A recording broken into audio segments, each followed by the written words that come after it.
It's the summer of 1940, and Winston Churchill, Prime Minister of Britain, stands at the helm of a nation on the brink of annihilation.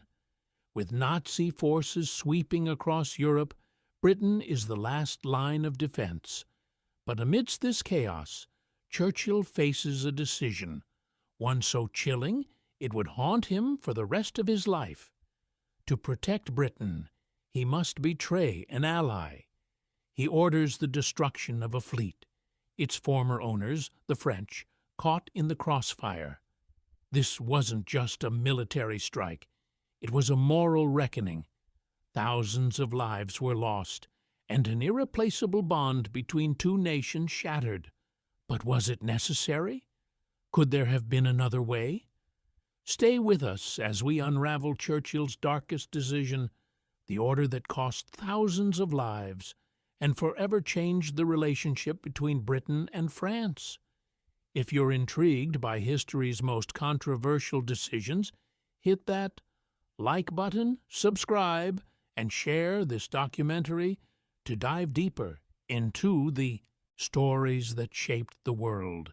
Europe in chaos, nations falling one by one. The year is 1940, and the world is teetering on the edge of catastrophe. France, once a symbol of European strength, is now in ruins. The Nazis have stormed through its borders in what can only be described as a blitzkrieg, a relentless, unstoppable force. Paris, the city of lights, falls. In its wake, Britain is left standing alone against the ever-growing threat of Nazi dominance. Prime Minister Winston Churchill now finds himself in the most precarious of positions. He's fighting not just for Britain's survival, but for the future of the free world. The stakes couldn't be higher. With the fall of France, the British Isles are the only thing standing between Hitler and total domination. The English Channel is their final defense, but is it enough? Little did Churchill know, a decision was looming, a decision so grave it would weigh heavily on his conscience for the rest of his life. In the wake of France's surrender, Britain faces not just the threat of invasion, but a new dilemma: what to do with France's powerful fleet. This fleet, stationed in North Africa, could either be a force for Britain or, in the wrong hands, a weapon for the Nazis. The French fleet, a symbol of the nation's naval might, was one of the largest and most powerful in the world.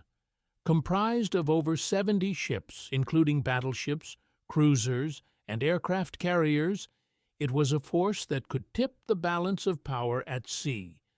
To Britain, it was a potential game-changer, a massive threat waiting to happen. If the Nazis seized it, Britain's fragile grip on the seas would be shattered. The problem was, these ships were now under the control of the Vichy government, a regime installed by the Nazis in southern France. Could Britain really trust them? Could they count on the Vichy government's promise not to hand over their fleet to the Germans? Churchill was faced with a harsh truth. What had once been a strong alliance was now on the brink of collapse. As the Nazis swept through Europe, the French fleet sat there like a ticking time bomb, ready to either serve Britain's cause or, in the worst-case scenario, become a key asset in Hitler's campaign for dominance. And Churchill, ever the pragmatist, knew that this uncertainty was simply too dangerous to ignore. Churchill was no stranger to tough decisions, but this one would haunt him for years to come. Should he trust the promises of the Vichy government that the fleet would never fall into Nazi hands, or should he act decisively, taking matters into his own hands to ensure the fleet would never be used against Britain? The threat was real, and the clock was ticking. Churchill's heart said one thing: he couldn't afford to trust the Vichy regime.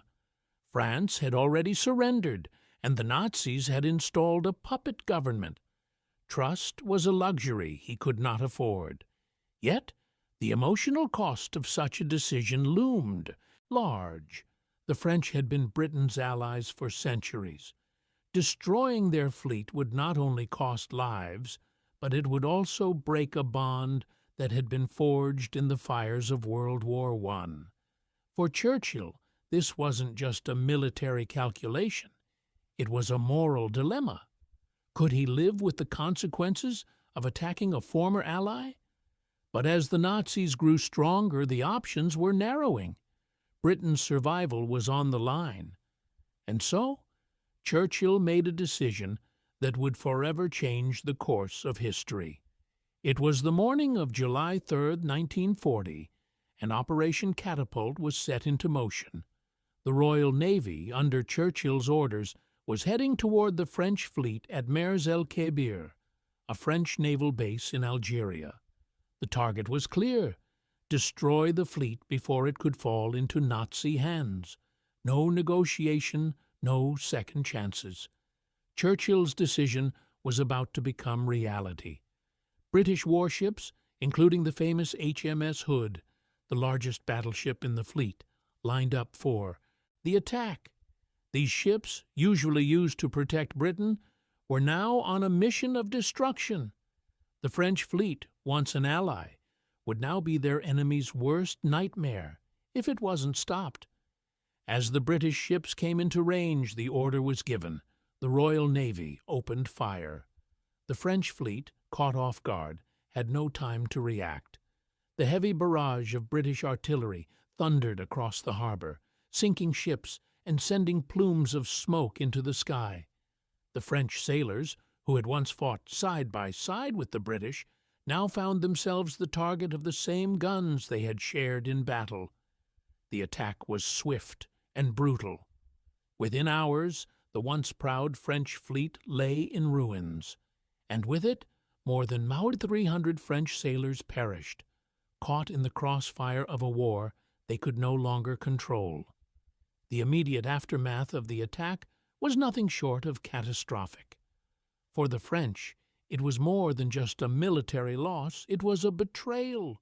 The fleet, their last major symbol of strength, had been destroyed by their former allies.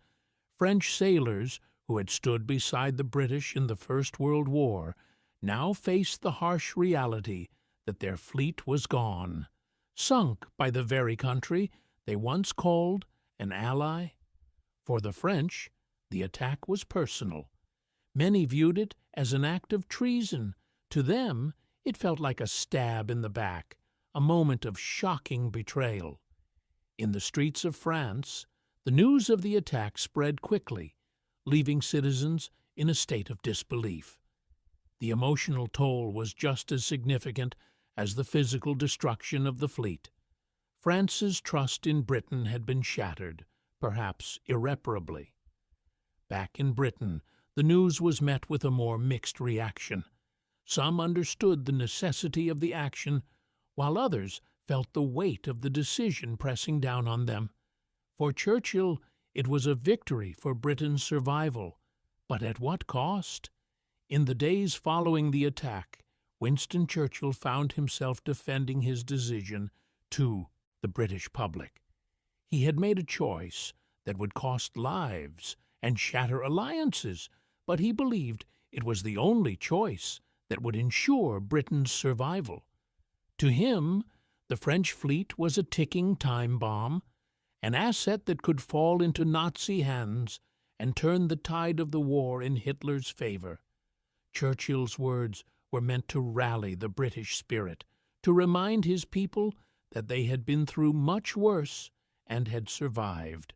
But even as he spoke with confidence, the weight of his decision hung over him. He knew that destroying the fleet was not just a military action, it was a moral choice that could not be easily justified. Churchill's justification for the attack was simple. The French fleet, despite the promises of the Vichy regime, could not be allowed to fall into Nazi hands. For Britain to survive, he believed, drastic measures were necessary, but the cost of those measures would be felt for years to come, both in the loss of lives and in the strained relationship between Britain and France. For France, the attack on the fleet was more than just a military setback. It was a national trauma. In the years that followed, the memory of the HMS Hood and the British ships firing upon their former allies would leave a lasting scar. Many French citizens would never forgive Britain for what they saw as a brutal act of betrayal, while some in Britain justified the attack as a necessary military decision. Many in France saw it as a betrayal of the deepest kind. The relationship between the two countries, forged through decades of alliance, was now in tatters. And it wasn't just the French military that felt betrayed. It was the people of France who had trusted Britain to stand by them. The emotional divide between the two nations deepened, and for many French citizens, Churchill's decision was the beginning of a long, painful rift. Even as the war raged on, the wounds of that betrayal would never fully heal. What was once a shared history now seemed a distant memory, replaced by distrust and hurt. Was Churchill's decision truly necessary? Was there any other way to ensure Britain's survival without causing such irreparable damage to its relationship with France? These questions continue to spark heated debate among historians, political analysts, and even the public, decades after the war ended. Some argue that Churchill had no choice, that the French fleet posed an immediate and existential threat to Britain's defense. Churchill acted in the heat of the moment, faced with an enormous threat. The French fleet could have easily fallen into Nazi hands, and the British Navy simply could not afford to let that happen. In wartime, such decisions are often made out of sheer necessity. Yet, others argue that Churchill's decision was a tragic overreaction. Could diplomatic channels have been explored? Was there any way to negotiate with the Vichy government to secure the fleet's neutrality without resorting to violence? The question remains, was the attack truly the only option, or was it an inevitable tragedy born from the crushing pressures of war? Years have passed since the attack on the French fleet, but its legacy endures.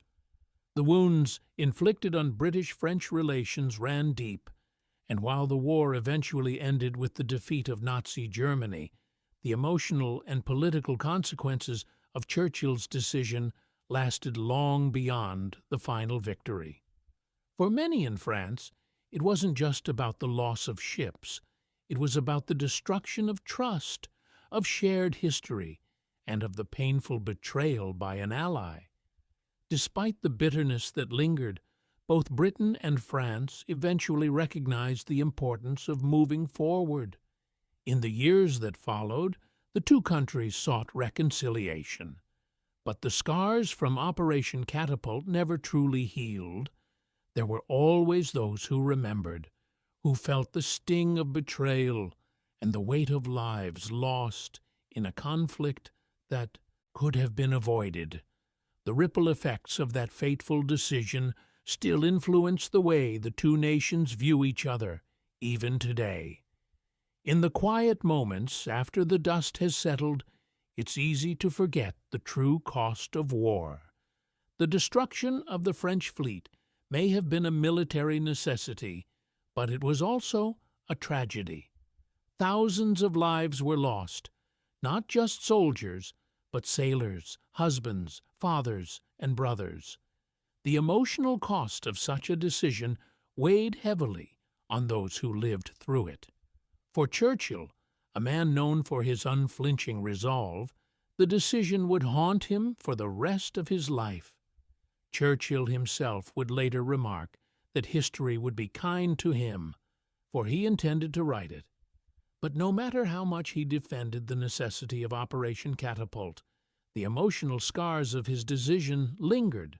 The loss of French sailors, many of whom had fought alongside Britain just a few short years earlier, was a cost that couldn't be measured in military strategy or geopolitical outcomes. It was measured in human lives.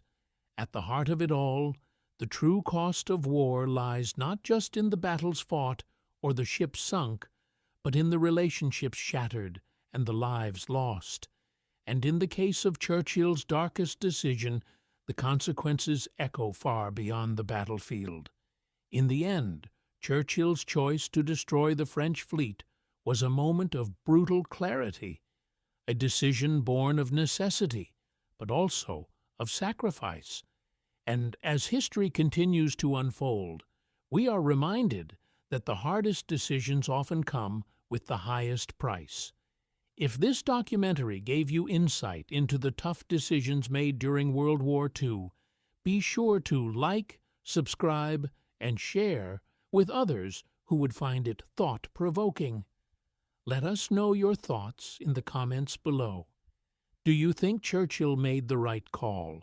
We'd love to hear your perspective.